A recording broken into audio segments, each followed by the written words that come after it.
ଜୀବନରେ ସେହି ବ୍ୟକ୍ତିମାନେ ଅସଫଳ ହୁଅନ୍ତି ଯେଉଁମାନେ କେବଳ ଚିନ୍ତା ହିଁ କରନ୍ତି କିନ୍ତୁ କାମ କରନ୍ତି ନାହିଁ। ବଲିଉଡ୍ ଚଳଚ୍ଚିତ୍ର ମାଂଝି।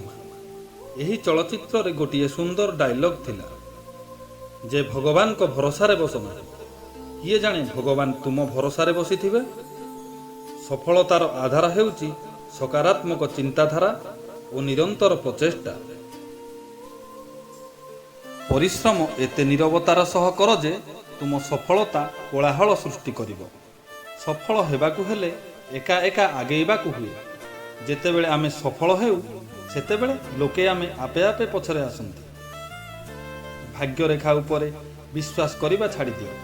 ଯେତେବେଳେ ଲୋକେ ବଦଳି ଯାଆନ୍ତି ସେତେବେଳେ ଭାଗ୍ୟରେଖା ବା କି ଜିନିଷ? ସମସ୍ୟା ତ ସମସ୍ତେ ସୃଷ୍ଟି କରିପାରିବେ, ହେଲେ ସମାଧାନ କରିବା ଲୋକ କମ୍। ତେଣୁ ସମସ୍ୟା ନୁହଁ, ନିଜେ ଜଣେ ସମାଧାନର ମାଧ୍ୟମ ହୁଅ। ଯେଉଁମାନଙ୍କୁ ସ୍ୱପ୍ନ ଦେଖିବାକୁ ଭଲ ଲାଗେ ସେମାନଙ୍କୁ ରାତି ଛୋଟ ଲାଗେ, ଆଉ ଯେଉଁମାନଙ୍କୁ ସ୍ୱପ୍ନ ସାକାର କରିବାକୁ ଭଲ ଲାଗେ ସେମାନଙ୍କୁ ଦିନ ଛୋଟ ଲାଗେ। ତୁମେ ତୁମ ଭବିଷ୍ୟତ ବଦଳାଇ ପାରିବ ନାହିଁ, କିନ୍ତୁ ନିଜ ଅଭ୍ୟାସ ବଦଳାଇ ପାରିବ, ଆଉ ତାହା ନିଶ୍ଚୟ ତୁମ ଭବିଷ୍ୟତ ବଦଳାଇ ଦେବ। ଗୋଟିଏ ସ୍ୱପ୍ନ ଭାଙ୍ଗିଯିବା ପରେ ଆଉ ଗୋଟିଏ ସ୍ୱପ୍ନ ଦେଖିବାକୁ ହିଁ ଜୀବନ କୁହନ୍ତି। ଶୋଇଥିବା ବେଳେ ଦେଖୁଥିବା ସ୍ୱପ୍ନ କେବେ ସଫଳ ହୁଏ ନାହିଁ। ସେହି ସ୍ୱପ୍ନ ସଫଳ ହୁଏ ଯେଉଁ ସ୍ୱପ୍ନ ଆପଣଙ୍କୁ କେବେ ଶୋଇବାକୁ ଦିଏ ନାହିଁ। ସତ୍ୟ ପଥରେ ଅସୁବିଧା ଅଛି କିନ୍ତୁ ପରାଜୟ ନାହିଁ।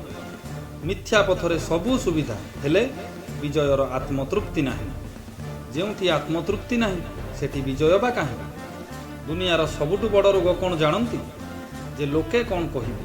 ନା ଦିଅନ୍ତି, ନା ନିଅନ୍ତି, ନା ଅନ୍ୟ କାହାକୁ ବୁଝନ୍ତି। ତଥାପି ଲୋକେ ଦୁନିଆକୁ ଡରନ୍ତି।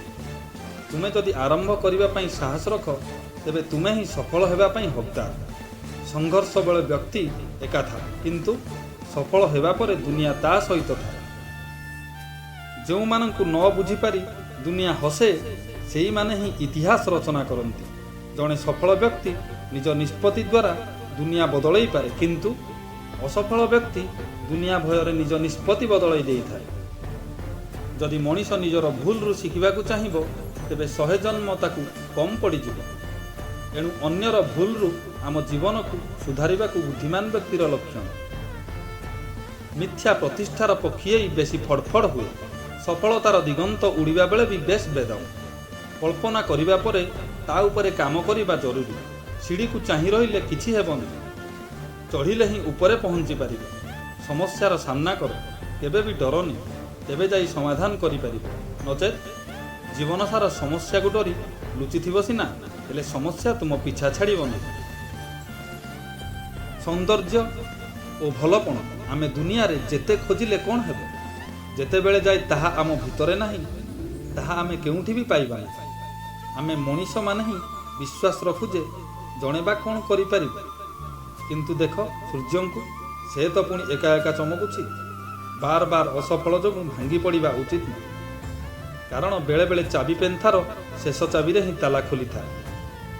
ସମୟ ତୁମର, ତୁମେ ଚାହିଁଲେ ସଠିକ୍ ବିନିଯୋଗ କରିପାରିବ, ଚାହିଁଲେ ଶୋଇ ଶୋଇ ବିତେଇ ପାରିବ। ଦୁନିଆ ତୁମ ଉଦାହରଣ ଦେଇ ବଦଳି ଚାଲିବ, କିନ୍ତୁ ତୁମ ମତରେ ନୁହେଁ।